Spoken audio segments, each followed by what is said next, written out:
Today was yet another day of coordinated terrorist attacks against the nation of Pakistan. There have been 5 in the last 10 days, and the death toll is now over 100.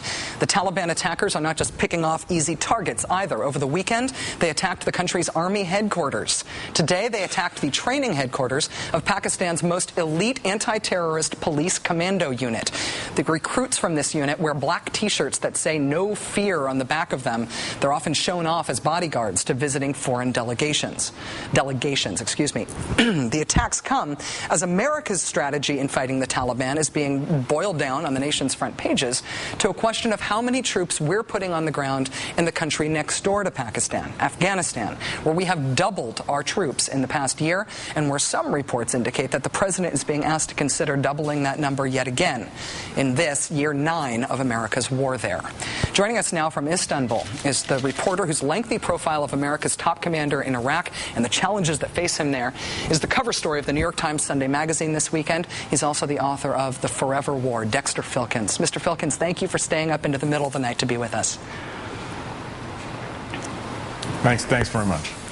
General McChrystal and his deputy Michael Flynn told you for your piece in the Times that if they get all the resources they've asked for, it's another 5 years minimum for the security forces and the government to be able to stand on their own in Afghanistan. Is it clear to you that the military wants at least 5 more years of major commitment? Well, I spent several days with General McChrystal as he flew around the country and went from base to base talking to his commanders, and actually what he said to everyone was pretty much the same thing, which is we've got 12 months to make a very decisive impact here and basically 24 months to turn it around.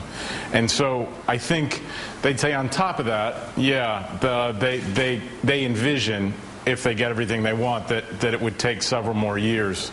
Look, I mean, all you have to do is land on the ground there to see that, I mean, this is a place, it looks like it's, something out of the Old Testament. I mean, there's no modern state there, and there isn't much of an army or police force, even after, the war is 9 years old now.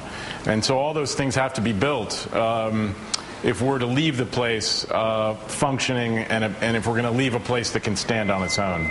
And so that's the challenge, I think. You also went out with U.S. Marines in some of these remote areas, and in southern Afghanistan in particular, and you described them essentially as acting as targets for the Taliban, despite all of their other intentions. At the highest levels, when you talk to McChrystal and the top people working with him, is there worry that the presence of foreign troops itself is bolstering the Taliban, that repelling the occupiers is becoming a rallying cry for the insurgency?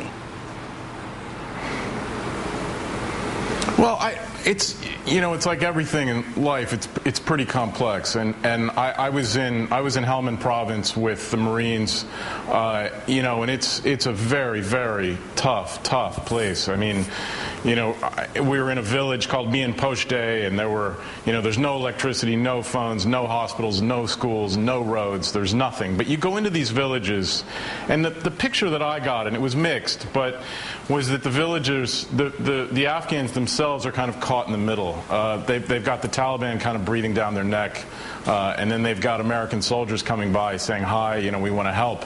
And so we would talk to the villagers, and a lot of them would say pretty much the same thing, which is, when you leave here tonight, the Taliban are going to come by, and they're going to ask us why we were talking to you, and if we cooperate with you, then we'll be killed. So there's a lot of that, and so I think it's basically a struggle for the population.